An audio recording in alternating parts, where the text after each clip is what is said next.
배우연구소 소장 백은하입니다. 반갑습니다. 뒤에 태민씨를 기다리고 계시는 또 많은 분들이 또 계신 것 같은데요. 장정 감독님과 최민식 배우 처음 함께하는 관객과의 대화니까요. 여러분들 많이 또 기대해 주시기 바랍니다. 큰 박수 주시면 감독님과 배우님 자리해 주시겠습니다. 큰 박수 부탁드립니다.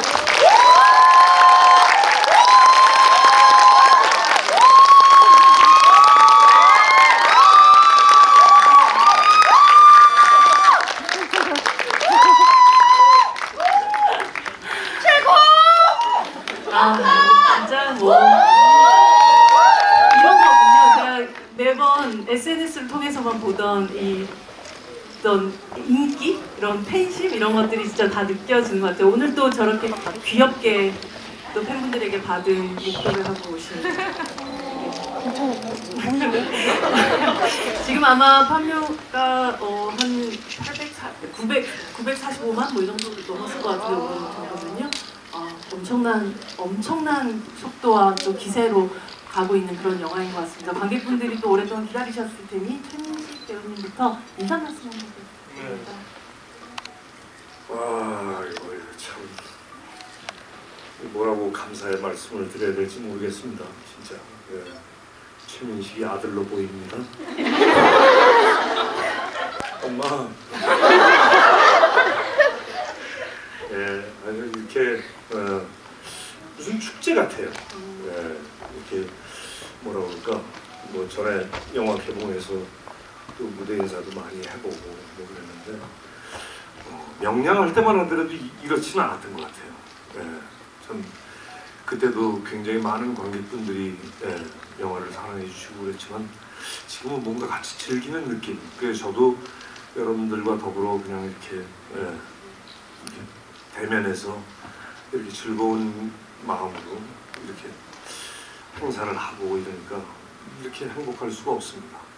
참 요즘처럼 이렇게 제가 하는 일에 있어서 보람을 느끼는 때가 참 드문 것 같습니다.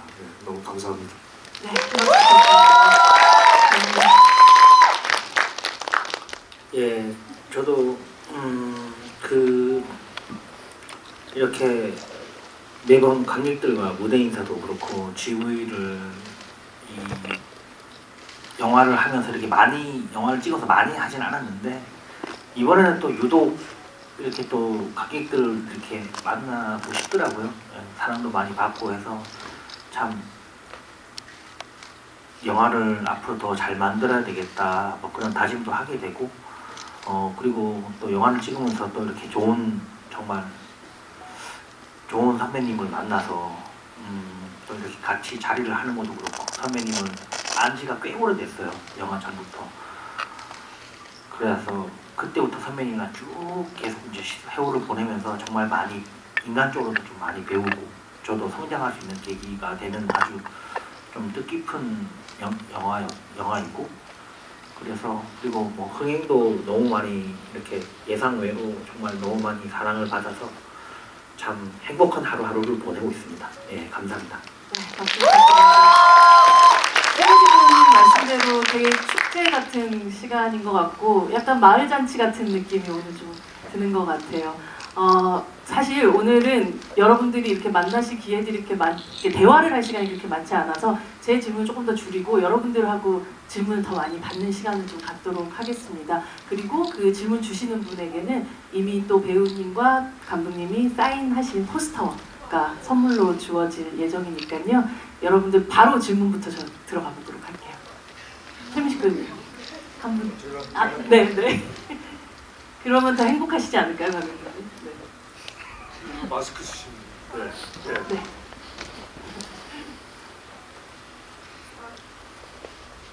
일단 영화 굉장히 재밌게 재밌게 봤고 제가 GV를 그동안 계속 참여를 했었는데 한 번도 찍어주지 못하셔가지고 제 처음 질문을 하는 건데 너무 궁금한 게 있었거든요. 목이 메이시죠? 네, 너무 감격을 해가지고 지금 목이 메이네요. 제가 제일 궁금했었던 거는 이제 그 대살구 탈 때 돼지 저희 그 돼지띠 인부들을 놓고 돼지들을 이렇게 하잖아요. 근데 나중에 이제 오니가 나와가지고 제일 먼저 공격을 하는 게 돼지고, 그리고 이제 나중에 뭐 자기가 적장의 머리를 베어왔다라고 이야기를 하는데, 이게 제가 생각했을 때 그 대살구 그 돼지들이 처음에 오니가 공격을 받았다고 생각을 해서 그렇게 이야기를 한 건지, 그 어떤 의미로 그렇게 돼지가 계속 연결이 되는 건지 되게 궁금했었거든요. 감독님?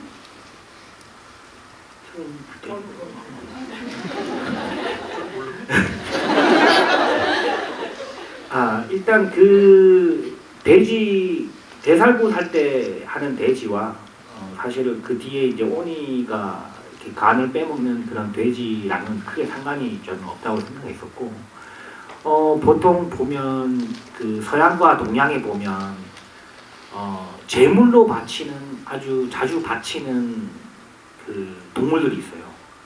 서양은 염소를 많이 바쳐요. 트라고라는 그런 비극이라는 트레디지라는 말에서 어원이 심지어 있는 트라고라고 하는 염소를 제물로 많이 바치고, 동양에서는 저희 제사 지낼 때도 돼지머리 갖다 놓고 하니까 어떻게 보면 성경에서도 그러는데 제일 미물이라 그래야 되나? 예, 제일 영적으로 가장 맨 밑에 있는 그 동물도 이 호랑이가 제일 꼭대기에 있고, 영적으로 영적인 그런 신성함으로 따지면 돼지가 가장 밑에, 뭐 종교마다 다르지만 문화적으로 저희 동양에서는 좀 그렇게 해석을 해서 돼지를 보통 제물로 많이 쓰죠. 예, 그래서 아마 대살구 때 그렇게 돼지로 하는 게, 실제 굿에 보면 돼지를 많이 써요. 근데 저희 같은 경우는 인부들과 돼지를 연결해야 되니까 이왕이면 돼지띠 일꾼들로 해서 연결을 시켜서 그렇게 하고, 봉길 같은 경우는 닭띠니까 닭을 이제 제물로 대살을 하기 위해서 준비를 해놓고 있는 상황이죠. 그러니까 봉길이가 범띠였으면 이제 큰일 날 뻔했죠. 범띠는 옆에 계신 분이고. 그렇죠. 그럼 이제 참 힘들었을 것 같아요. 다행히 닭띠여서 그렇게 한 거고, 그 오니가 이제 나와서 돼지 간을 빼먹었던 거는 그 근처에 제일 가까운 어떠한 그냥 되게 뭐라고 할까, 그냥 장소적인 편이야. 만약 소 축사가 있었으면 소를 했겠죠. 다행히 돼지 축사가 있어서 제가 제작비를 조금 더 아낄 수 있었던 것 같아요. 네. 네. 다음 질문으로 가겠습니다. 감독님이 한 분. 네, 저 이왕이 저 맨 끝에 있는 하얀색, 가운데 하얀색 네, 잠바 뒤로 돌아보시는 분. 예. 네, 지금 여기입니다. 그럼 한 명씩 고르는 걸로 하시죠. 그럴까요? 네. 네, 제가 또 다음 어디로 가요? 네. 진원 씨 V도 너무 재밌게 와서 여기도 오게 됐는데 질문하게 돼서 너무 영광이고요. 그 마지막에 그 뭐 일이 다 끝나고 이제 결혼식 전에 이제 한 명 한 명씩 이제 이야기가 나오잖아요. 근데 그때 보면은 이제 뮤직 배우님이랑 이도현 배우 같은 경우는 직접적인 화를 입는데, 그러니까 하림이랑 그 유해진 배우는 그렇진 않잖아요. 근데 그 대신에 하림이는 구슬하다가 이제 그 환영을 보면서 이제 놓는 장면이 있고, 그리고 이제 유해진 배우씨는 그 염을 하실 그 염인가 여튼 그걸 하실 때 약간 합창 같은 거 살짝 듣잖아요. 그 망자의 합창 같은 거를 그런 식으로 저는 봤거든요. 그래서 그거를 약간 조금 직접적인 화를 입는 거랑 약간 영적인 약간 그런 거에 화를 입는 그런 느낌으로 일부러 연출을 하신 건지 그게 궁금했었습니다. 따로 구분을 하신 건지 일단 질문인 것 같아요.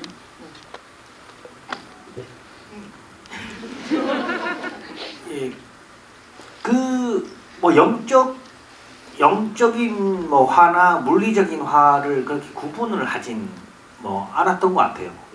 저는 어떻게 보면 되게 소시민적인 영웅들이잖아요. 되게 어떻게 보면 되게 그냥 특별한 능력이 있는 게 아니라 그냥 조금 독특한 직업을 가지고 있고 직업에 사명을 띠고 있는 사람들이 이 일을 1년의 일을 겪으면서 저는 뭔가 이 우리나라의 이 휴유증을 이 영웅들이 떠맡았다는 개념이었어요. 그러니까 어떻게 보면 자기네가 우리나라에 있던 그런 트라우마, 휴유증 이런 거를 자기네가 떠맡고 떠맡았다는 그런 개념이 이제 물리적일 수도 있고 심리적일 수도 있고 심지어 이 사람들이 일하는 그 일이 어떻게 보면 되게 인생이잖아요. 무속인도 그렇고 장의사도 그렇고 선배님 풍수사도 그렇고 직업이 일종의 인생인데 그 인생에 아주 크게 후유증이 남았지만 제일 중요한 거는 그래도 이겨내고 살아간다는 모습으로 좀 캐릭터를 그리고 싶어 했었던 것 같습니다. 예. 네, 다음 질문은 이쪽으로 한번 갈게요. 지금 머리띠 흔들고 계신 분 가겠습니다. 저는 최민식 배우님께 질문을 드리고 싶은데요. 네.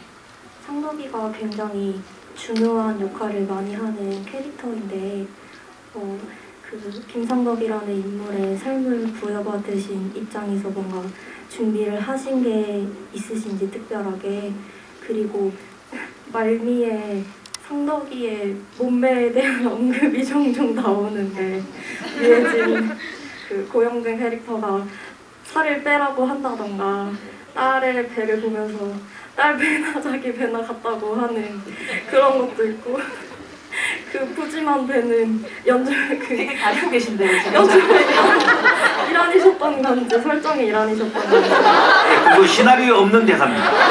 시나리오 없는 대사.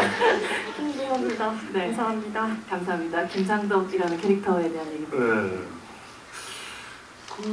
뭐 특별히 준비한 건 없어요. 우리 장재영 감독하고 장난도 많이 치고 이야기를 많이 했던 것 같아요. 그냥 틈만 나면. 근데 한 8할이 장난이고 한 2할이 작품 얘기였었는데 할 때마다 좀 밀도가 좀 있었죠. 저는 굉장히 이 장르적으로 오컬트 장르가 처음이었고, 그리고 또 풍수사람, 지관이라는 직업 자체를 또 제가 연기하는 것도 처음이었고, 그런데 그렇게 생소하지는 않았어요. 뭐 생경하거나 뭔가 이렇게 부담이 되거나 그런 건 없었어요. 그게 뭐 어디서 나오는 자신감인지는 몰랐지만 하여튼 전 어렸을 때부터 좀 뭐라 그럴까 그런 비스무리한 그런 환경 속에서 자랐던 것 같아요. 집에서 굿도 하고 뭐 이렇게 뭐 직관 같은 분도 예전에 한번 그냥 어떻게 하다가 보니까 이렇게 만나서 봤던 그런 기억도 있고, 하여튼 그런 우리나라 민속 신앙 그런 풍습에 아주 뭐라 그럴까 가까이 있었던 것 같아요. 제 삶이. 주변에서 늘상 봐왔던 분들이었고, 그래서 그런지 근데 참 막막했어요. 지관, 길지와 흉지를 나누고 그걸로 어떤 인간의 길흉화복을 결정짓고 사람들에게 그거를 이제 가르쳐주고 하는 그런 사람의 느낌은 과연 뭘까? 그래서 제가 얼마 전에도 뭐 인터뷰할 때 잠깐 말씀을 드렸었던 것 같습니다만, 뭔가 자연을, 그것도 땅을 뭔가 일반 등산객처럼 보지는 않았을 거다. 산에 올랐을 때. 그러니까 뭔가 이 사람은 다른, 왜냐면 평생을 그런 시선으로 땅을 관찰하고 자연을 관찰하고 살았던 사람이니까. 그러니까 뭔가 그 시선, 느낌, 그러니까 소위 말해서 김상덕의 레이더, 그러니까 곤충으로 치면 더듬이, 김상덕이 곤충이라는 말씀만, 하여튼 그런 느낌, 그러니까 땅에 대한 어떤 뭔가 이렇게 온몸으로 세포가 반응하는 그런 느낌들, 어떤 시선의 깊이, 그게 제일 중요할 거라고 생각을 했어요. 그래서 한번 해봤는데, 그리고 배 같은 경우는 그냥 방치했습니다.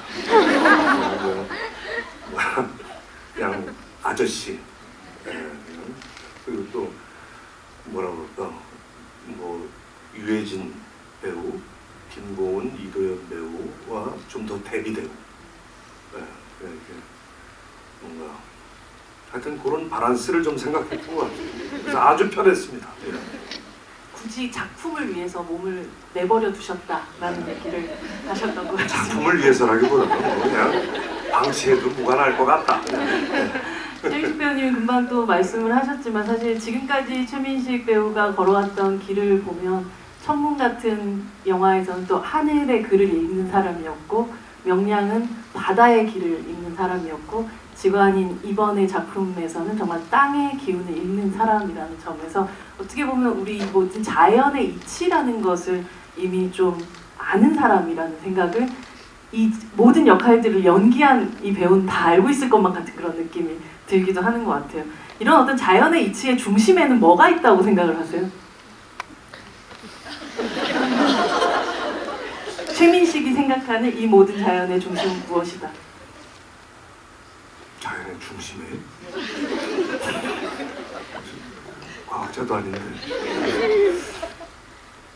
한 번만 더 질문을 해주셨습니다. 그런 뭐 사실 좀 보면 계속 하늘을 쳐다보는 역할을 연기를 하시기도 했고 물길을 계속 파악하는 역할도 하시기도 했고 또 이번에 땅의 기운들을 또 계속 읽어내는 역할을 이게 사실 경험적으로 하시다 보니까 그리고 이 모든 자연은 무엇으로 이해가 되더라 뭐 이런 부분이 혹시 있으신지 하는 조금은 어려운 질문일까요?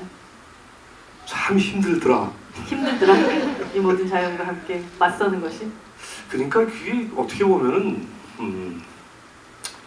그러니까 한 사람은 하늘을 바라보고 장영실은 하늘을 바라보고 별을 좋아했던 사람이고 두 번째 이 충무공께서는 물길을 이용해서 살벌한 전쟁을 하셨던 분이고 김상덕이라는 인물은 그야말로 땅으로 돈을 벌고 그리고 결국에는 그 땅에 대한 어떤 가치를 그래도 지켰던 사람이고 그런데 그 중심에 뭐가 있냐?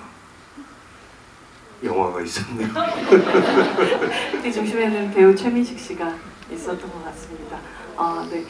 질문 또 조금 이어가 보도록 하겠습니다. 감독님께 이번엔 그러면 이렇게 또 다시 이렇게 넘어갈까요? 네. 저는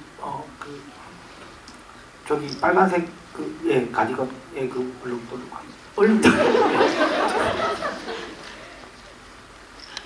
네, 우선 영화 너무너무 재밌게 잘 봤습니다.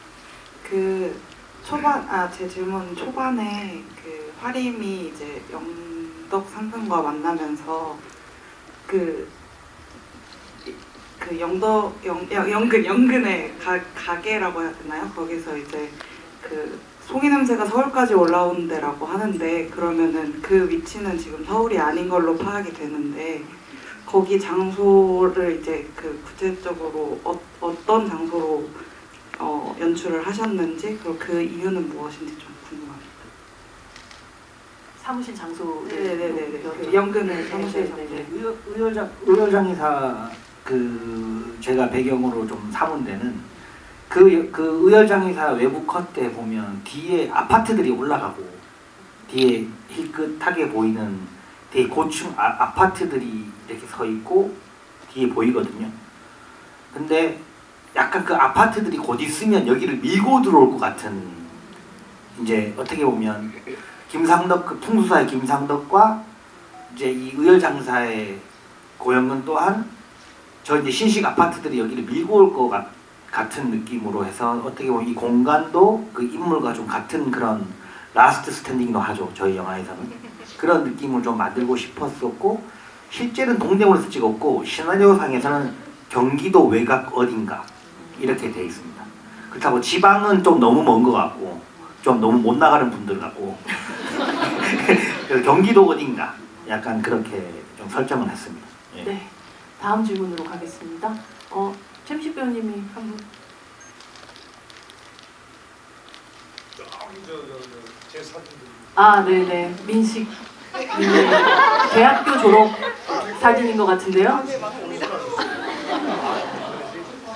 이런 자리 만들어줘서 너무 감사하고요. 영화 너무 사랑합니다. 제 질문은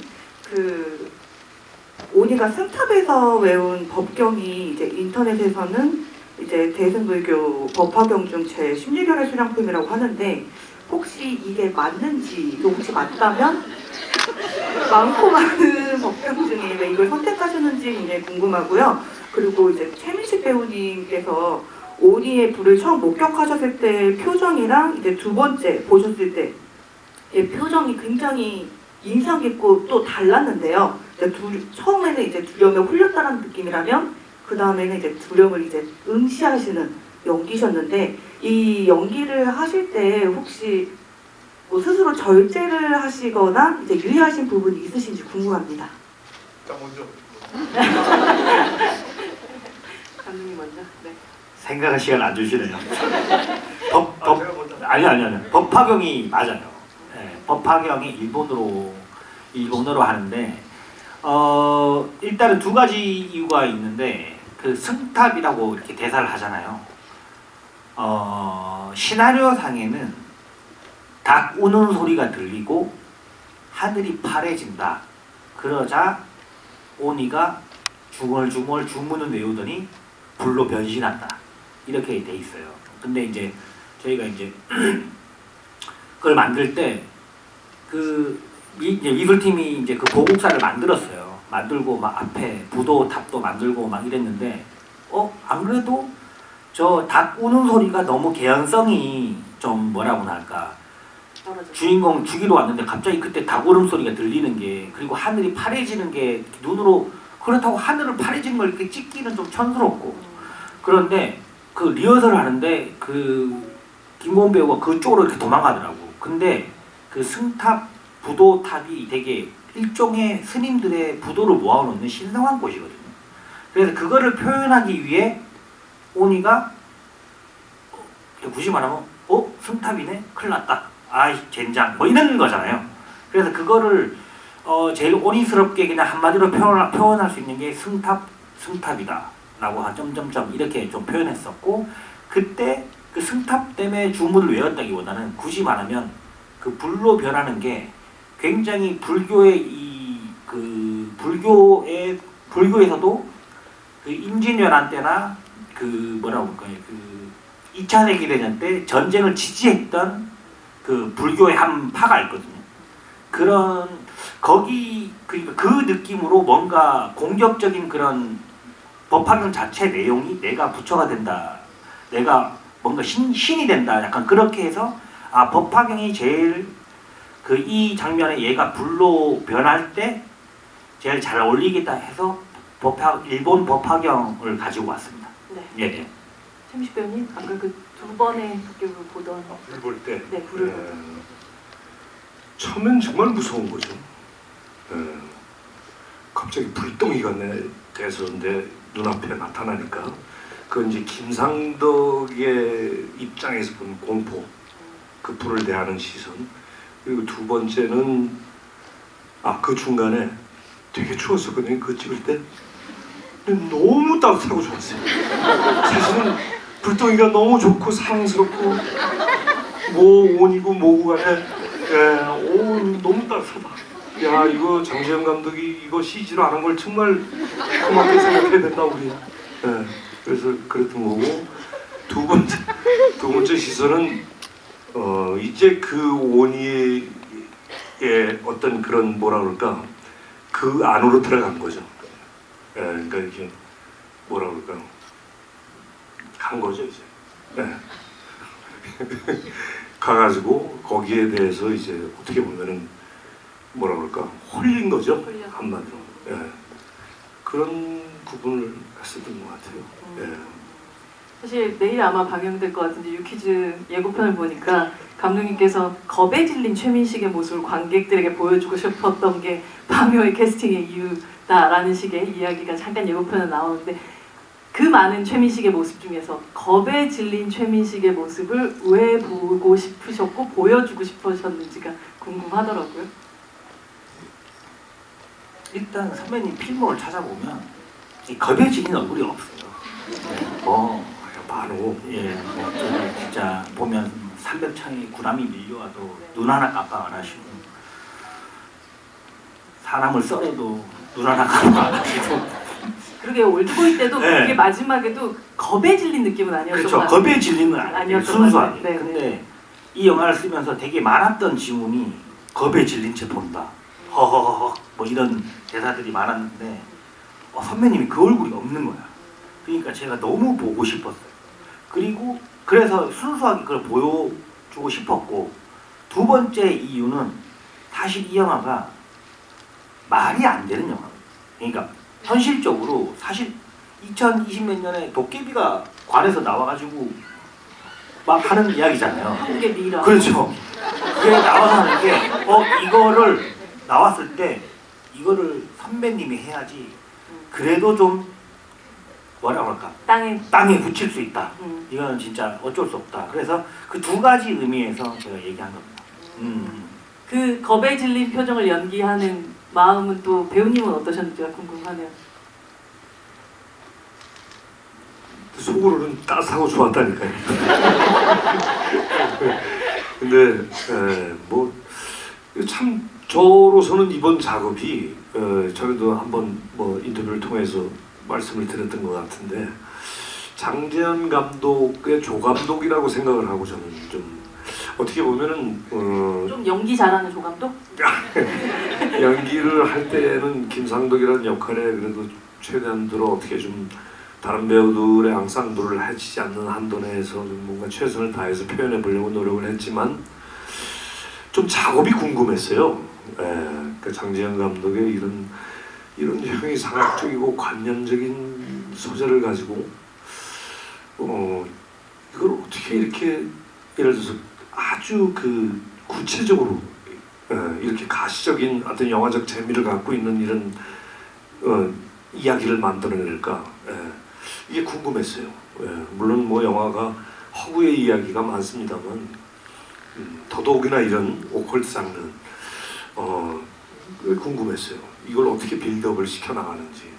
그래서 뭐라 그럴까, 저한테는 굉장히 배우로서 어떤 참여해서 제가 또 어떤 연기 생활에 어떤 하나의 커리어를 쌓고 또 김상덕이라는 인물을 제가 구현해냄으로 인해서 뭔가 얻는 그런 것도 있었지만 저 나름대로 또 영화 공부가 됐던 것 같아요.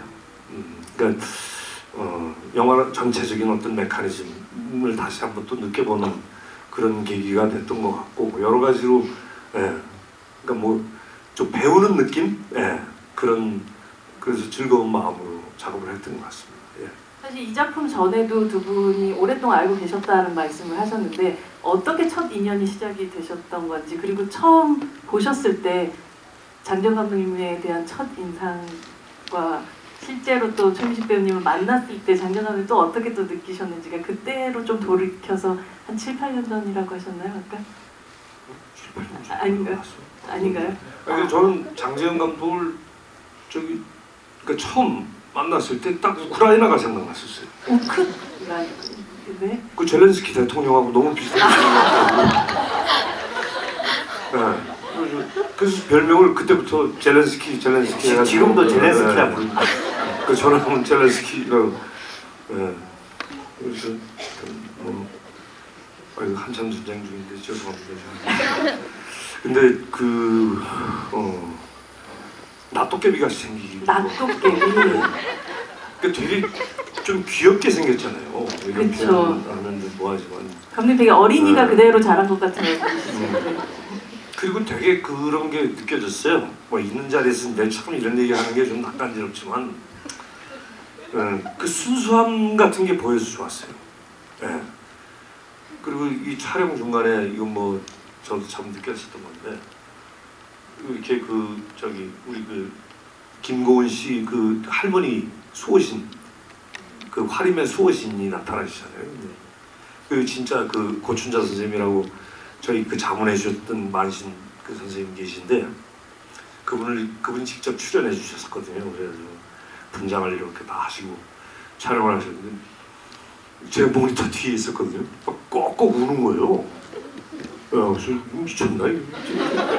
스트레스가 심하구나. 이제 정신이 왔다 갔다 하는구나. 막 진짜 애처럼 하면서 막 우는 거예요. 그래가지고 왜 울지? 그랬더니 저거도 왜 울어? 그랬더니 돌아가신 할머니 생각난다고. 그러니까 천국에서 야, 천연기념물이다. 나이 40 넘어서 자기 할머니 생각난다고 그 때와 장소를 가리지 않고 한참 그 신나게 작업하고 있는데 그 애처럼 꺽꺽 우는 모습이 그렇게 싫지가 않았어요. 예, 참 요즘 저렇게 그렇게 자기가 복받친다고 그래서 저렇게 그냥 탁 터뜨리면서 그 할머니를 생각할 수 있는 그 몰입, 참 그런 인간이 요즘 별로 없잖아요. 예, 다들 이렇게 젠체하고 자기를 방어하고 자기를 포장하고 그러는데 참 그런 면들이 참 뭐라 그럴까, 예, 참 신기했어요. 야, 요즘 이런 인간이 있구나. 그래서 그런 점들이, 예, 참 느껴져서 좋았고, 그 사람과의 작업이 예, 굉장히 그리고 뭐 여러분들 우리 지금 영화를 보셔서 아시겠지만, 예, 후뚜루 맞뚜루 하는 것도 없고, 예, 아주 뭐 하나하나 흑색깔까지 하나하나 그 정말 아주 치밀하게 용의주도하게, 그리고 자기가 원하는 방향으로, 예, 그래야 되거든요. 예, 창작하는 사람들은 뭐 죽이거나 밥이거나 내가 하고 싶은 대로 해야 되니까.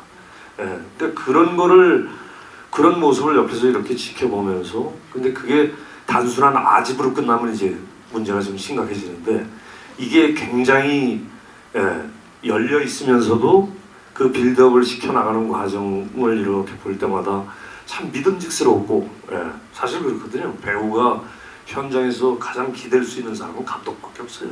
예, 감독이 하라는 대로, 예, 감독의 어떤 방향대로 그게 딱 서 있지 않으면 흔들리게 돼 있거든요. 아무리 손오공이라도.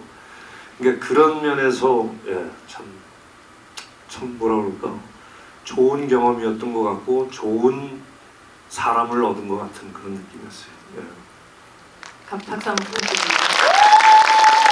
사실 뭐 강정 감독님 눈물의 아이콘으로 유명하시기 때문에 근데 실제 그 이 영화 속에 나오는 할머니의 틀니 얘기도 감독님 본인의 이야기로 알고 있거든요. 예, 제가 할머니가 키웠는데 25살 때, 5살 때 대학 다닐 때 돌아가셔가지고 이제 고향을 내려가서 제가 장례를 다 치르고 집에 딱 왔는데 그 밤에 잘 때 컵에 틀니를 빼놓잖아요, 화장실에. 할머니가 주무시다가 돌아가셨는데 그게 있는 거예요. 그래서 이거를 몰래 빼가지고 휴지로 말아가지고 제가 갖고 다닌 거죠. 제가 이렇게 그냥 놔뒀어요. 그 몇 년 지나서 할머니 이제 산소 기일에 모였는데 친척들 중에 한 분이 무속인이에요. 나 저를 한 진짜 몇 년 만에 보더니 첫 마디가 네 할머니 틀니 가지고 있냐고. 그래서 영화 처음에서 김상덕이 네. 장 감독 진짜 네, 마이크가 주로 얘기하는 그렇죠. 영화 속에 나오는 큰 아이의 이야기죠. 그래서 그 제일 개구장이 같은 애를 캐스팅을 했고. 감독님 닮았던데. 네, 맞아요. 네. 제일 개구장이 같은 애를 캐스팅했고, 그래서 할머니 틀니를 이렇게 태워서 공양시켜줬던 기억이 있어서 그 선배님이 또 그 장면을 되게 퉁명스럽게 좀 잘 살려주셔가지고 좀 재밌는 오프닝이 된 것 같습니다. 네. 또 질문을 제가 그러면 이번에 요 가운데 분, 네 지금 손 들고 계신데, 네. 네. 미리 1000만 축하드리겠습니다.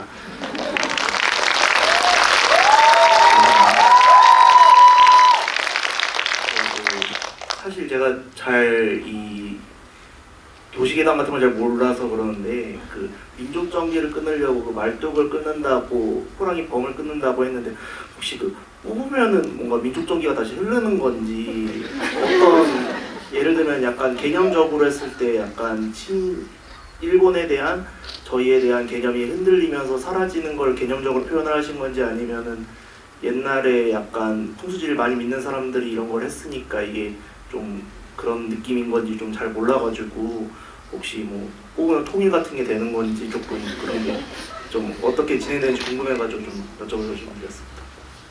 네, 시나리오 초고 때는 그런 내용이 있었어요. 초고 때는 심지어 이렇게 의열장에서 선배님이랑 혜진 선배랑 술 한잔 먹으면서 뉴스에 막 북한 막 도발하는 장면 나오는데 통일은 안 될 것 같아. 막 이런 장면도 있었고, 마지막에 이렇게 막 마지막 엔딩에 뭐 좀 그런 느낌을 조금 주려고 그랬는데 제가 이제 공부를 하다 보니까 아, 이 영화가 새말뚝이 나오면 안 될 것 같은 영화였어요. 왜? 냐 하면 제가 그게 있는지 없는지 실존하는지 안 실존하는지는 저도 장담할 수가 없고 그래서 새말뚝은 끝까지 이 영화에 나오지 말자. 우리는 새말뚝을 뽑는 사람들이 이 노력이 중요한 거고 그리고 새말뚝을 상징하는 우리의 뭔가 응어리 우리가 옛날에 그 제가 어디선가 여기서 처음 얘기하는 것 같은데 제가 이거를 이 시나리오를 쓸 때 사무라이의 뭐뭐라는 넷플릭스 다큐가 있어요. 넷플릭스 다큐가 있는데 그게 미국 사람들이 만든 사무라이 다큐야. 6부작인데 사무라이 막 도요토미 히데요시부터 사무라이들의 진짜 막 되게 멋있는 사무라이들의 모습이 막 나오다가 갑자기 4화에서 임진왜란이 5분 정도 딱 나와요. 중국을 이제 넘어가려고 했는데 우리나라를 근데 그 제가 멋있게 봤던 사무라이들이 초선으로 넘어가서 사람들을 학살하는 장면이 잠깐 나오더라고. 아무렇지도 않게. 제가 그때부터 이 다큐를 껐어요. 왜냐면 내가 되게 막 좀 멋있으면 멋있게 이렇게 보던 사무라이의 그런 느낌들이 아 이거 그대로 가만히 쓸 수 없는 저 입장에서 분노가 되게 치밀었어요. 그리고 그때 그 사람들이 그런 옷을 입고 무기도 하나 없는 사람들이 그 사람들이 얼마나 무서웠을까. 그 수많은 우리 민족들이 다행히 충무공도 있고 지켜줬지만 네, 되게 그냥 넘어와서 그 사무라이들이 그런 학살하는 장면들이 잠깐 아무렇지도 않게 나오는데 제가 분노가 되게 치밀었어요. 그래서 그래 이 사람들의 두려움이 나는 이 땅에 아직도 남아있을 것 같았어요. 그래서 그거를 새말뚝을 상징화시켜서 뽑고 끊어버리고 그냥 없애버리고 싶더라고요. 그게 일종의 살풀이의 한 종류예요. 그거를 우리 주인공들이 이걸 꺼내서 없애는 게 중요하지 새말뚝이 있다 없다? 정말이나 아니나는 별로 중요하지 않은 그렇게 해서 그걸 상징화시키기 위해 새말뚝을 그 다이묘에 그렇게 상징화시킨 거죠. 예, 그렇게 해서 그게 새말뚝이 중요하지 않았습니다. 그리고 새말뚝이 꺼내도 통일되고 저는 이런 거 잘 모르겠어요. 근데 그 응어리를 좀 꺼내고 좀 상징화시켰어요. 싶었어요. 예, 예. 그 감독님도 아까 전에 이제 그런 원래는 어떤 콘티에는 원래 시나리오에는 이런 말씀 많이 하셨지만 실제로 이 영화의 엔딩 같은 경우는 거의 그 콘티까지도 지금의 엔딩과는 다른 엔딩이 있었다는 얘기를 제가 살짝 들었네요. 예. 원래는 그 김상덕이 온이를 방망이로 죽이고 곡괭이로 죽이고 거의 죽기 직전 가서 단기 기억 상실증이 생겨요. 그래서 회복을 했는데 자기 기억이 안 나는 거야. 그래서 새말뚝이 찾고 있었다는 것까지밖에 기억을 못 하는 거야. 그래서 그 고영근, 이화림, 봉길이 그 다음에 나머지 무속인들 그 다음에 그 무덤 파는 창민이까지 불러가지고 빨리 가서 새말뚝 찾아보라고. 그러면서 그 사람들끼리 가서 막 다시 땅 파고 그 고영근은 그 금속 탐지기 갖고 와서 막 이거 하고 그래도 못 찾았다 하면서 결혼시장으로 넘어가는 그런 에필로그가 거의 있었는데 그거보다 더 좋은 아이디어가 떠올라서 지금처럼 그렇게 좀 했었던 것 같습니다. 그걸 조금 약간 코믹 버전이에요. 네. 근데 지금도 좀 재밌게 찍혀서 맞아요.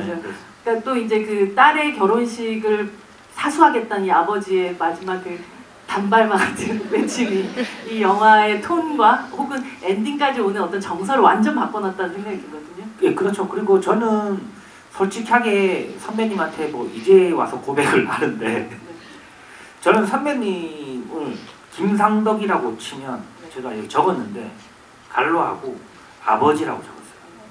저는 어떻게 보면 풍수사 김상덕도 중요하지만 저는 이 시대에 저한테도 그렇고 이 선배님이 이 좀 되게 뭐랄까 대표하는 아버지의 느낌이 저는 컸어요. 이 땅을 후손들한테 물려주는 약간 그런 오히려 지간으로서도 그렇지만 아버지로서의 그런 물려주는 그런 이미지가 저는 되게 유일하다 우리나라에서.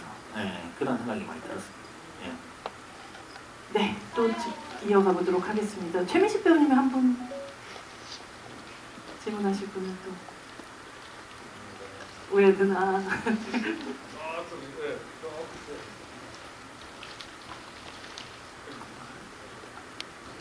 어떻게 표현을 할까요? 네, 누구지? 세 분 중에 아무나. 네, 그러면 저 분에게 가겠습니다. 네, 마이크 있으십니다. 감사합니다. 하림이의 피 묻은 손의 이미지가 굉장히 의도적으로 반복이 되고 있다는 느낌이 되게 많이 들거든요. 보고 있으면 혹시 그거에 대해서 어떤 의미를 담으신 건지 궁금하고요. 그리고 혹시 여기 이어서 대살고 끝나고 나오는 장면에서도 화림이가 이제 손을 닦으면서 뒤에 배경으로 등장하는데 거기서도 사실 손이 전혀 닦이지 않거든요. 그것도 같은 의미에서 해석을 해도 되는 건지 궁금합니다. 영화적인 문법으로 이제 발을 찍을 때는 이 사람의 신발이나 이런 걸 찍을 때는 이 사람의 좀 존재적인 그런 의미가 좀 내포되어 있다고 생각하고 저는 손을 본다는 거는 내가 한 일, 내가 저지른 일, 우리가 한 일을 좀 의미한다고 생각을 해요. 제가 되게 좀 좋아하는 그런 상징인데 처음에 봉길이의 피를 묻은 피를 이렇게 보면서 내가 도망갔다라고 얘기를 하거든요. 그러니까 얘는 날 믿고 날 따라와 줬는데 나는 오히려 도망갔다라고 아무것도 꼼짝도 못하고 있었다라고 해서 자기를 죄책감하는 느낌이고 그 다음에 마지막 엔딩에 이제 상덕 선배님이 수술 받고 있을 때 그 손을 볼 때는 내 나레이션의 시작 와 우리가 이 일로 인해 우리가 일으킨 일로 인해 몇 명이 죽고 몇 명이 다쳤다 이렇게 얘기하는 걸로 약간 어떻게 보면 우리가 한 일을 되게 의미한다고 생각을 해서 손으로 시작했던 것 같고 뒤에는 뭐 크게 뭐 연결되지는 않았던 것 같습니다. 예. 물티슈가 그냥 좀 잘 안 닦여서. 예, 왜냐면 분장하면 아시잖아요. 끈적끈적해요. 피 분장을 하면. 그래서 배우들이 요령껏 기가 막히게 이때 닦아야지 계속 안 묻히고 있으니까 예, 막 좀 닦았던 것 같습니다. 예. 저는 사실 이 영화에서 되게 그 어떤 것을 표현할 때 그러니까 밑도 끝도 없는이라는 표현을 반복해서 하는 것에 이 대사를 쓸 때 감독님이 어떤 마음 같은 게 좀 있지 않았을까라는 생각이 좀 들기도 했었거든요. 왜냐하면 결국은 밑도 보여주고 끝도 보여주는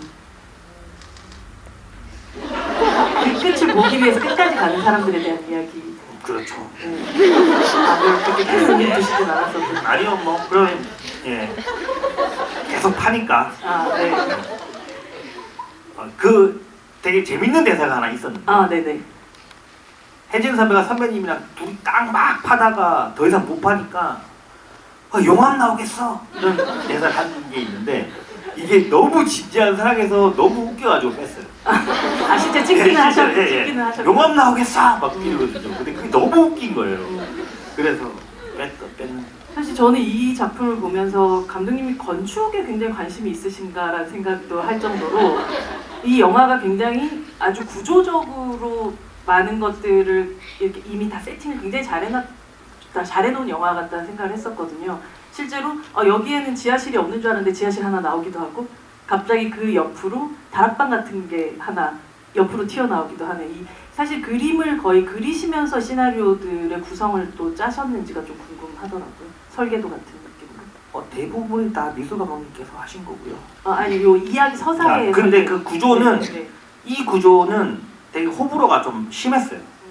근데 이게 되게 전형적인 구조는 아니. 당연히 아니죠. 네네. 원래는 산막 구조인데 이건 네. 굳이 말하면 둘둘둘둘 네. 약간 이런 구조인데 이렇게 끊겨 있는 게 이게 첫 장이랑 제일 잘 어울려요. 첫 장이 이렇게 발견돼야지 굳이 말하면 일본 말로 야마가 있지. 아, 잠깐만 하신 말씀 아니에요? 아무튼 임팩트가 있지. 그 뭐라고 할까? 그게 첩장 구조랑 제일 잘 어울리고 또 막 여우가 허리를 끊었다고 하니까 이렇게 한번 끊겨도 뭐. 근데 이게 좋아해 주시더라고요. 예, 나름 매력이 있는 것 같아요. 그러니까 약간 상상할 수 없는 어떤 방식으로 건축을 해놨는데 의외로 사람들이 다 좋아하는 그런 영화가 돼서 저는 이런 게 한국의 지금 영화계에 굉장히 신선한 어떻게 보면 좀 자극을 줄 거라는 생각을 또 하게 됐었던 것 같아요. 그렇죠. 이 영화가 되게 가지고 있는 마이너리티가 있어요. 네. 예, 근데 저는 배우분들이 이거를 다 극복해 줬다고 생각합니다. 진짜. 왜냐하면 정말 말도 안 되는 이야기고 굉장히 비현실적인 이야기인데도 정말 배우들의 이 진짜처럼 해주시는 이 연기로 이거를 설득이 됐다고 99% 생각합니다. 예. 사실 정말 앙상블 연기가 되게 좋은 영화이기도 한데 보니까 이제 여기서 이도현 배우가 제일 어리잖아요. 95년생인데 이 영화 지금 찍고 개봉하는 요 시기가 최민식 씨가 그 나이라고 생각해 보면 91년도 딱 야망의 세월에서 쿠션으로 등장하셨던 시기.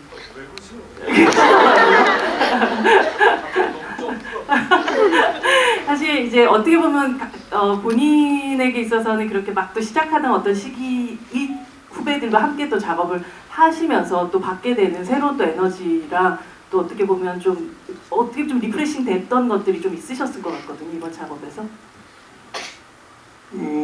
진짜 예 너무들 잘했어요. 김고은 씨하고 이도현 씨가 뭐 혜진이야 뭐 같이 늙어가는 처지니까. 예, 근데 뭐 예를 들어서 현장에서는 나이를 생각하지는 않아요. 예, 그냥 캐릭터로 돼야지. 예, 그러니까 이제 촬영이 끝나고 이제 같이 밥 먹으러 간다든지 뭐 소주를 한잔 하러 간다든지 이럴 때는 이제 뭐 이렇게 애썼다 뭐 그냥 서로 선후배로 이렇게 만나지는데 그 현장에서의 그거는 봉길, 화림, 상덕, 영근 이렇게 만나니까 근데 참 그러면서도 이렇게 보면서 참 그랬던 게 너무나 제 몫을 다 잘 해내니까 그리고 프로페셔널하게 아유 저는 진짜 놀랐어요. 제일 놀라셨던 때가 언제셨어요? 그 전에도 말씀드렸지만 네. 고은이 그 신자 보일 때 정말 못하지 기독교라고 그러더라고. 다행이고 도현이는 북빵꾸하는 줄 알았어요 진짜. 아주 전 이제 연습할 때도 가봤거든요. 거기 그 고추장 선생님 댁에서 밥이 그렇게 맛있어요 진짜. 뭐 조선 팔도의 그 제자분들이랑 이제 의뢰인 그런 고객 클라이언트 분들이 막 그냥 그 산지 직송 아주 그 신선도 아주 100% 막 산낙지 뭐 별게 다 올라와요. 그냥 또 김치가 그렇게 맛있어요.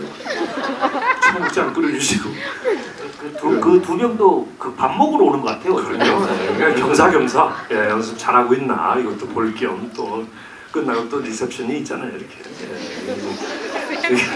그 뒷뜰에서 이렇게 그 삼겹살 구워서 진짜 맛있었어요. 근데 이제 그 연습하는 걸 이렇게 보면은 또 선생님들도 아주 진지하게 가르쳐 주시고 참 그게 쉽지가 않거든요 사실. 그 어떤 개인적인 뭐 배우이기 이전에 어떤 한 인간으로서 어떤 만약에 내가 크리스찬이다 그러면 어떤 그 종교적인 충돌도 있을 거 아니에요 내면적으로. 근데 아무리 뭐 이거 연기다 하더라도 근데 그런 거에 구애받지 않고 이걸 확장해나가고 확 열어 제낀다는 거.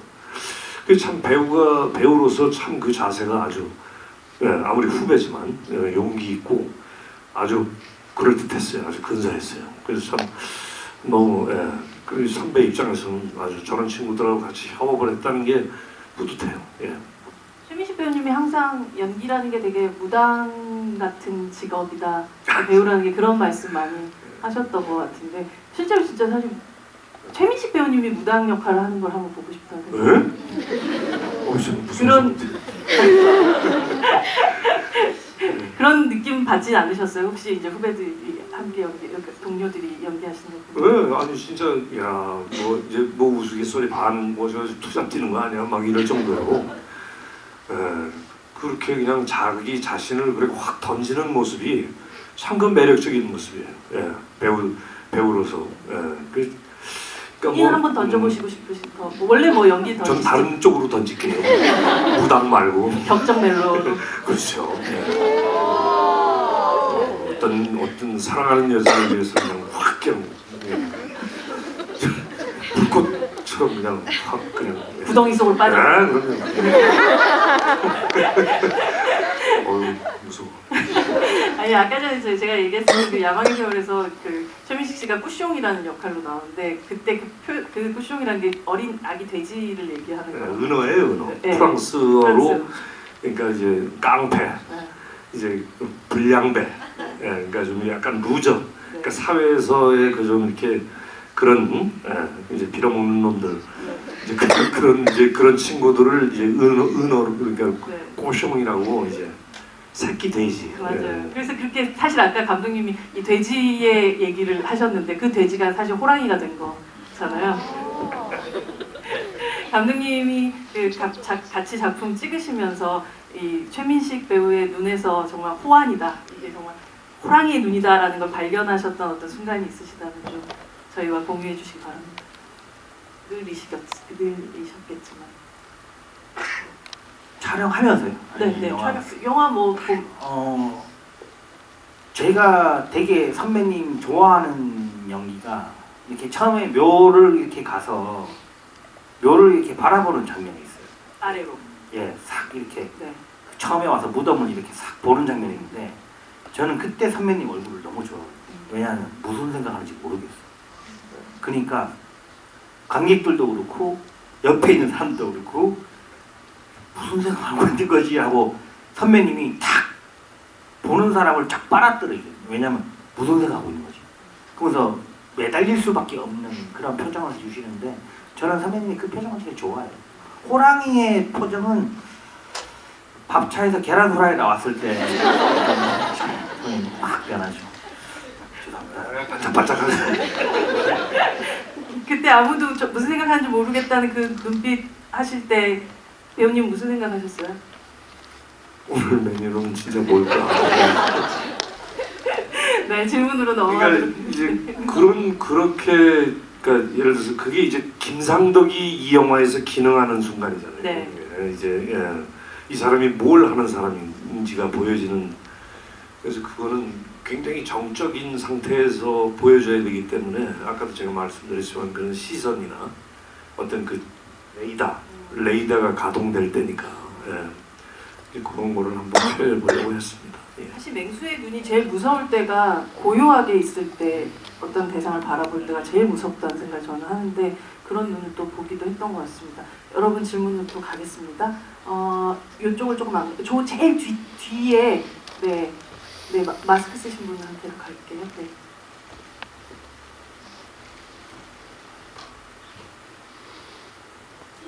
영화 잘 봤습니다. 저기 감독님한테 질문이 있는데요. 그 처음에 친일파 그 관이 거의 한 100년 가까이 된 관이라고 했는데 그 전에 지부에서 화림이 90년생이라고 말씀을 하셨고 그런 거예요. 지금 시기랑 별 차이가 없는데 그 100년인데 그 찍힌 사진에 보면 애들이 그 자식들이 같이 있거든요. 그러면은 약간 그 나이 그 자식들 나이가 100살이나 그 이상이어야 되는데 그 시기가 조금 안 맞는 것 같은데 그거는 뭐 자식들이 그 업보를 받는다는 의미에서 그렇게 설정을 하신 건지 궁금하고 그리고 그 타고 다니는 자동차 번호판이 전부 그 1945나 뭐 그런 거랑 관련이 있는데 또 차 종류는 뭐 포르쉐나 그런 외제차라고 전부 그러더라고. 혹시 그것도 무슨 의미를 두신 건지 궁금합니다. 그 원래는 우리 1940년대 사망자, 그러니까 이 친일파에로 나오는 박근현이라는 그런 분이 1940년대에 돌아가신 걸로 해서 그 부모님이 그 며느리가 100년이 다 돼가는 관을 꺼낸다고 라고 하거든요. 그러니까 뭐 곧 100년이 다 된다는 말이 80 그래야지 나이대가 연령이 맞거든요. 그러니까 그래야지 1940년대 정도 사망자. 그래서 100년이 조금 덜 된 거죠. 예, 그렇게 설정을 했었던 것 같고 그 차는 사실 차를 선택할 때 좀 되게 조심하게 돼요. 왜냐하면 캐릭터가 묻어나기 때문에 캐릭터한테 영향을 미치기 때문에 그렇게 생각해서 박지용이라는 그 사람이 한국에 와서 차를 렌트를 했으면 뭘 했을까? 그 다음에 우리 MZ 무당들이 가장 일할 때 타고 다니는 차가 뭘까? 여러 가지가 있죠. 그리고 김상덕이 타고 다니는 차가 제일 중요했어요, 저는. 그리고 색깔도. 내 차가 제일 안 좋았어. 그렇죠. 선배 차가 제일 연식도 오래되고. 그러니까 그리고 그 약간 색깔도 그냥 은색이 아니고 약간 누런 은색이거든요. 그게 되게 예. 마이크 잡고 얘기하셔도 괜찮아요. 예. 그래서 그 차 색깔이 주는 꼰대스러움이 있어요. 예. 그 옛날에 아빠들이 많이 타고 다녔는 그런 캐릭터로 좀 만들려고 했었던 것 같습니다. 예. 차의 어떤 색깔이나 그렇죠. 혹은 연식 그렇죠. 혹은 이런 것들이 그렇죠. 캐릭터랑 연결. 화림이 차는 흰색 그 P사의 그런 차인데 흰색 고급 차를 타는 사람들의 특징이 있어요. 차가 여러 대. 까만색 고급 차를 타고 다니는 사람들은 그 차 한 대거든. 그러니까 제 주변에 봤을 때 진짜 좀 있는 사람들은 흰 차를 여러 대 가지고 있더라고. 그래서 그렇게 좀 생각했습니다. 사실 이 상덕이 같은 경우 곧 독일인의 피가 섞인 손주를 품에 안을 거고 친일파의 그런 증진 손주 같은 경우는 아마도 건강하게 미국에서 자라나게 되겠죠. 사실 아까 얘기했던 그 할머니 틀니를 숨긴 아이처럼 이 다음 세대들에 대해서는 좀 이렇게 뭐 인종이라든지 뭐 혹은 아니면 그들의 핏줄이 어땠던지 이 모든 거에서 조금 더 열린 시선을 좀 가지고 있다라는 느낌을 받았었는데요. 감독님이 특별히 그런 설정을 하신 이유가 있으신가요? 그 죽은 박지용까지는 호의호식했다고 생각합니다. 근데 갓 태어난 아이는 저는 아무 죄가 없다고 생각해요. 그리고 그 사람이 그 집이 보면 십자가도 있고 막 그러거든요. 만약에 그 아이가 컸을 때 회개를 했으면 좋겠어요. 조상에 대한. 저는 그게 이 시대에 필요하다고 생각합니다. 그래서 그리고 이 집에 좀 그 아이는 아무튼 아무 죄가 없잖아요. 그리고 김상덕도 자기 딸, 자기 손자가 살아가야 될 땅, 손자가 살아가야 될 땅을 좀 어떻게 의미를 좀 바로 잡아주는 후대를 위한 좀 좋은 유산 같은 그런 것들이 좀 그 영화에 남아 있죠. 그리고 독일인을 설정한 이유는 뭐 짐작하는 분들은 짐작할 겁니다. 사실 이 영화 시작부터가 베를린 영화제에서 영화 바깥으로 보자면 베를린 영화 시작을 했고 이게 또 결국은 이제 독일 사위로 끝나게 되는 이런 아주 완벽한 구조를 가지고 받게 되는 건데 베를린에서 혹시 그 GV가 하셨을 때 감독님 그런 질문 혹시 받으신 적 있나요? 예, 받았어요. 네. 그래서 독일 사위로 해서 참 베를린 영화제에서 초청해줬구나. 네, 프랑스로 했으면 깐느를 갔을 텐데. 아무튼 뭐 그렇습니다. 그래서 그런 되게 좀 이렇게 이념이 있는 질문들이 꽤 많았고 베를린에 가보면 정말 그 유대인 박물관 그 시대에 대한 그런 대지품들이 참 그러면 같은 가족이 될 수 있죠. 어디까지 품겠다 하는 그 마음 같은 게 아마 여러분들도 똑같이 느끼시지 않았을까라는 생각이 듭니다. 또 질문으로 가도록 하겠습니다. 제가 이쪽 앞도 한번 가죠. 네, 여기. 네. 끝에 맞지? 네. 이쪽도 갈게요. 네. 우선 좋은 영화 만들어주셔서 정말 감사하고요. 제가 여쭤보고 싶은 것은 세 가지가 있는데요. 일단 가볍게 첫 번째로 그 절에서 자는 씬을 보면 그 자고 누워 있는 씬을 보면 그 상덕, 영근, 봉길이 이렇게 누워 있는데 누워 있는 순서로 봤을 때도 문에 가까운 게 봉길인데 영근한테 제일 먼저 가서 가위에 눌리는 것 같은 씬이 있단 말이에요. 그래서 그게 영근이 제일 기가 약해서 그쪽으로 가장 먼저 간 건지, 그 끝까지 상덕은 그냥 누워서 멀쩡히 자거든요. 그래서 제일 기가 세서 그냥 가만히, 네네. 그래서 그런 건지 좀 궁금했고요. 그리고 도깨비부를 처음 봤을 때 나머지 3명의 인물은 다 홀린 듯한 눈빛을 하고 있는데 봉길은 혼자 그런 뭔가 환영 이런 걸 안 본단 말이죠. 그 전에 혹시 이미 뭐라고 해야 될까요? 약간 세뇌가 돼서 이미 그쪽에 환영을 보고 있는 상태라서 특별히 그렇게 장면을 안 넣은 건지 궁금하고요. 마지막은 질문은 아니고 혹시 그 사운드에 굉장히 집중하셨다고 들었는데 그 사운드 트랙 앨범을 내주실 생각이 있는지 정말 궁금해서. 내면서 하십니까? 네, 당연하죠. 아마 그 사운드 트랙은 이 영화가 이렇게 음악이 별로 없어요. 다 효과음 위주로 만들어져서 사실 사운드 발매가 좀 그 사운드 트랙 발매가 쉽지 않긴 할 것 같아요. 예, 근데 제가 일단 좀 몇 곡만 뽑아서라도 그냥 음원을 들을 수 있게 좀 음악 감독한테 부탁해서 어디 좀 올려주는 방식으로 좀 한번 투자사한테 한번 얘기를 한번 해볼 기회가 있을 것 같고, 그러니까 봉길이는 말 그대로 봉길이는 거의 찍은 컷이 불을 보지 않아요.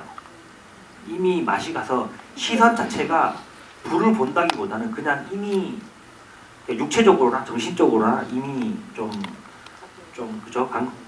그리고 좀 그랬었고, 그 다음에 아까 그 이렇게 3명이 누워 있었을 때 그거는 원래는 기억나시죠? 그 한 씬이 없어졌어요. 원래 선배님이 자기 전에 그 벽에 호랑이 족자가 있어.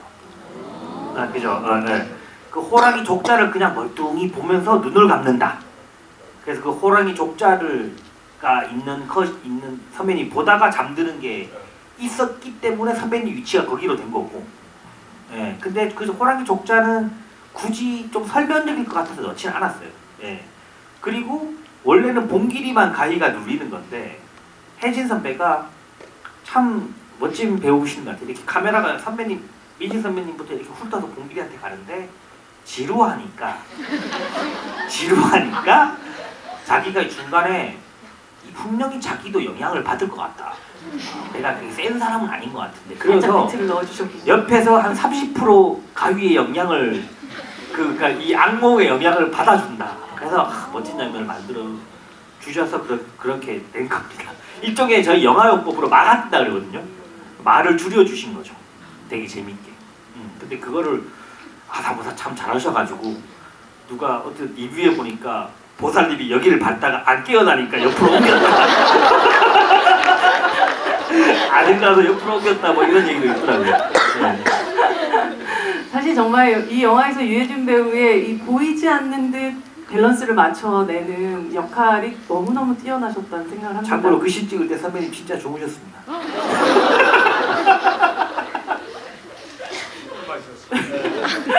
네, 다음 질문 가도록 하겠습니다. 이쪽에 여기 네 여자분 여기 네 두 번째.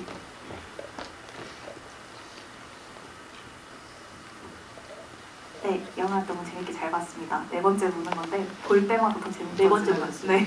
근데 제가 궁금한 거는 일단 그 화림이가 다 같이 그 김 선생님이랑 얘기를 할 때 애가 아프다잖아 라는 대사를 하잖아요. 근데 그게 의견이 좀 분분하거든요. 진짜 애가 아파서 그 사건을 진행하자고 그 애가 신경이 쓰인 건지 아니면은 돈 때문에 정말 그 무력 때문에 그런 대사를 한 건지가 일단 궁금하고요. 그리고 하나는 그 할아버지가 전화로 그 아들에게 얘기를 하잖아요. 근데 전화라는 그 수단을 쓰신 이유나 그런 게 있으신지 궁금합니다. 재밌게 잘 봤습니다. 그 화리비가 사실은 그런 거는 사실은 그 바로 직전 커트 애가 아프다잖아 그 바로 전에 보면 화리비가 그렇게 애 사진을 보는 장면이 있어요. 근데 그걸로 인해서 저는 그게 정말 애가 그래도 애가 아프다잖아 정도면 선배님이 설득되지 않을까. 예, 그렇게 해서 그게 돈 때문인지 아닌지는 캐릭터한테 달렸겠죠. 그건 뭐 김고은 씨한테 예, 물어봐야 되는. 예, 그렇죠. 김고은 씨한테 어떻게 연기했냐 물어보면 되는 거. 저는 타변님 결국 김상덕이 그다음 설득을 움직일 거라 생각했고, 그렇죠. 그 귀신이 그 아이폰으로 탁 전화하는 게. 예. 근데 사실 무슨 장면이 있었냐면 전화가 온 다음에 얘가 창문을 연 다음에 보니까 핸드폰이 저쪽에 있는 거예요. 그래서 이게 사람이 그렇게 홀리거든요. 우리도 가끔 뭐 이렇게 악몽 같은 거 꾸면 내가 분명히 냉장고에서 물을 먹었는데 지금 눈 떠보니까 누워있는 뭐 그런 느낌 있잖아요. 그렇게 홀리는 걸로 하는데 되게 설명적이어서 그렇게 그런 커트들을 안 썼어요. 충분히 그냥 그 씬이 선배님이 두 명이 문박 김상덕과 전화 김상덕이 있잖아요. 네.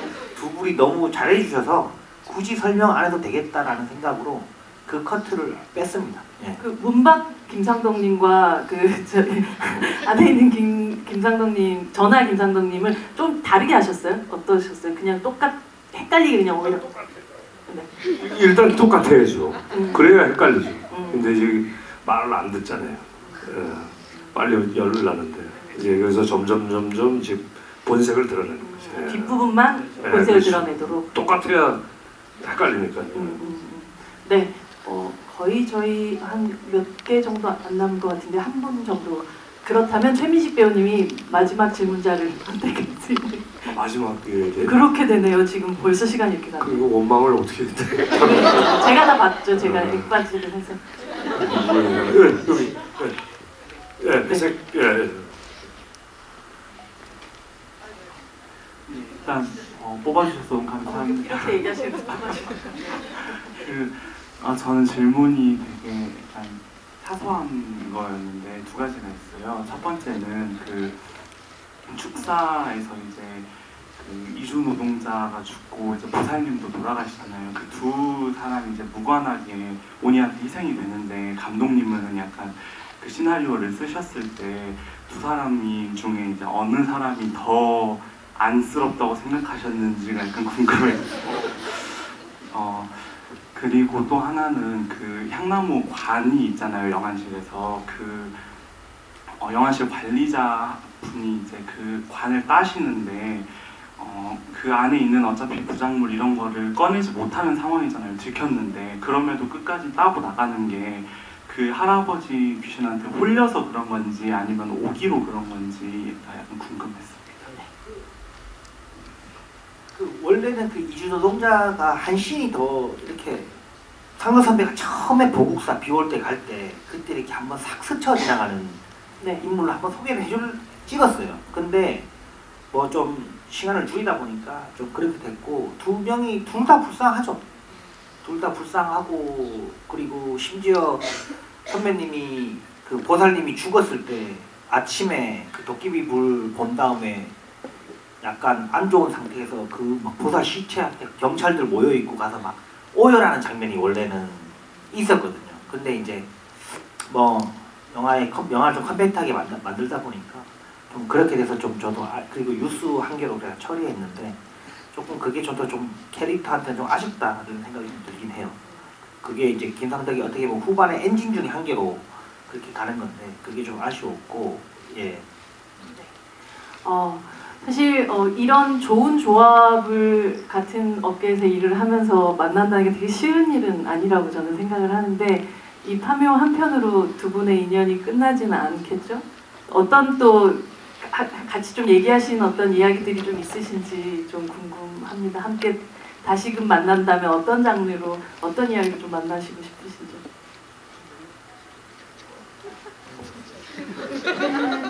저는 선배님이랑 형사물로 하나 찍어보고 싶어요. 선배님이 은근히 형사를 안 해봤어요. 그렇죠. 네. 네네. 그 흔한 형사를 신세계 때 뭐 경찰이긴 한데 좀 애매한데 반 그렇죠. 네. 그래서 선배님이랑 형사물로 하나 해보고 싶긴 한데 염색을 하면 되겠죠. 어떠세요? 같이 함께 형사물. 저는 걱정 멜로를 해도 걱정 멜로는 안 시켜줄 것 같으니까 그냥 걱정 멜로를 해도 이렇게 이렇게 막 무섭고 막 죽이고 막 이런 거 말고 말랑말랑하니. 예. 근데 왠지 감독님께서 형사물을 한다면 그냥 단순히 죽이고 무서운 형사물을 할 것 같지가 않긴 하네요. 네. 그래서 뭐 장르가 어떻게 됐든지 간에 이렇게 뭐라 그럴까 다 이게 사람 만나서 하는 일이라서 좋은 파트너를 만났을 때 그 느끼는 그 포만감이 괜찮아요. 그게. 그러니까 이게 뭐 어떤 사람을 만나서 어떤 질감의 작업을 하느냐 이거 굉장히 중요한 일이거든요. 그러니까 설령 뭐 흥이 좀 덜 됐다 해도 내가 참 그 친구와의 작업이 참 너무 좋았다. 우리가 공유하는 게 너무 많았고 우리가 느낀 바가 너무 많았다. 그래서 참 좋았다. 이러면 저는 괜찮아요. 근데 아무리 흥행이 잘 돼도 뭐 이렇게 설렁설렁 뭐 엄매덤배 그냥 이렇게 별 느낌 없었다.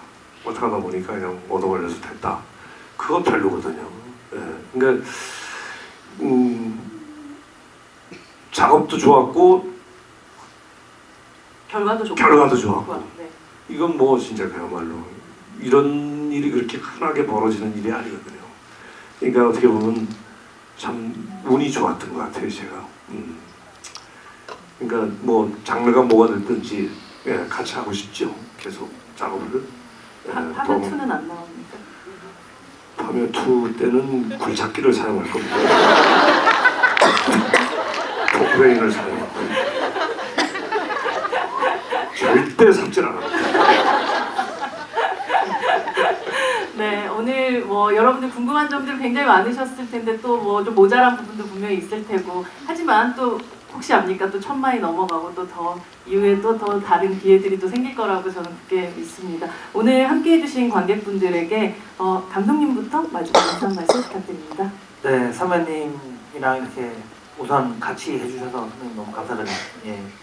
선배님 말씀대로 저희 과정도 되게 의미 있었고 또 결과도 또 이렇게 많은 사랑을 받게 해주신 게 다 선배님 비롯한 배우분들이고 그리고 또 관객분들 저희 파면 사랑해 주셔서 너무 감사하고 또 이 힘 받아서 또 더 좋은 작품 만들고 그렇게 하겠습니다. 감사합니다. 네, 한 말씀 부탁드립니다. 제가 오늘 여러분들 이렇게 뵙고 이렇게 우리 장감독하고 여러분들하고 이렇게 대화 나눈 걸 옆에서 이렇게 지켜보면서 느낀 점이 20년 전에는 이러지 않았어요. 그러니까 참 요즘 그러니까 그때 그 관객분들을 뭐 폄하하는 게 아니라 굉장히 요즘 이제 영화를 소비하는 형태가 달라졌구나. 정말 달라졌구나. 이렇게 디테일하고 이렇게 구체적이고 이렇게 영화를 분해해서 그건 이 영화에 대한 애정이 있으시다는 얘기잖아요. 그냥 이렇게 단순히 재밌다 재미없다 이런 피상적으로 이런 창작물을 받아들이시는 게 아니라 이 안으로 깊게 감정이입이 되고 이성적으로도 개입이 돼서 이 작품을 낱낱이 해부해서 다 만져보고 싶으신 거잖아요. 이런 현상 정말 요즘 들어서 진짜 그걸 느낍니다. 그래서 더더욱이나 이게 진짜 뭐 그냥 만들어서는 진짜 이거는 난리가 나겠구나.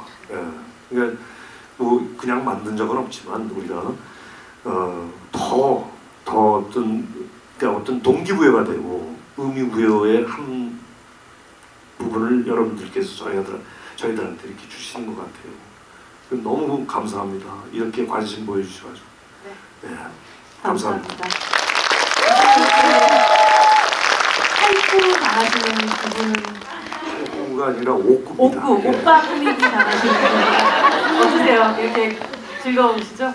네, 그럼요. 전 굉장히 제가 지금 최민식 배우님을 거의 20년 넘게 본 중에 가장 귀여움 지수가 가장 폭발하고 있는 그런 시기인 것 같아요. 아니 전 좋아요. 이렇게 같이 즐기고 축제처럼 이런 게 좋은 것 같아요. 진짜. 네. 여러분들 이 축제 계속 좀 이어갈 수 있도록 또 계속적으로 또 사랑해 주시고 최민식 배우님 말씀하셨던 것처럼 단순히 영화 한 편에 끝나는 것이 아니라 그 영화를 깊게 또 보는 여러분들의 에너지가 결국은 배우와 또 감독님에게 고스란히 전달돼서 우리가 어떻게 보면 다음 영화들을 더욱더 즐거운 영화들로 만들어낼 수 있는 그런 힘이 될 거라는 생각이 듭니다. 오늘 함께해 주신 관객 여러분께 제일 먼저 감사드리고요. 감독님 그리고 배우님께 박수 치면서 저희 오늘 이 자리 마감하도록 하겠습니다. 감사합니다.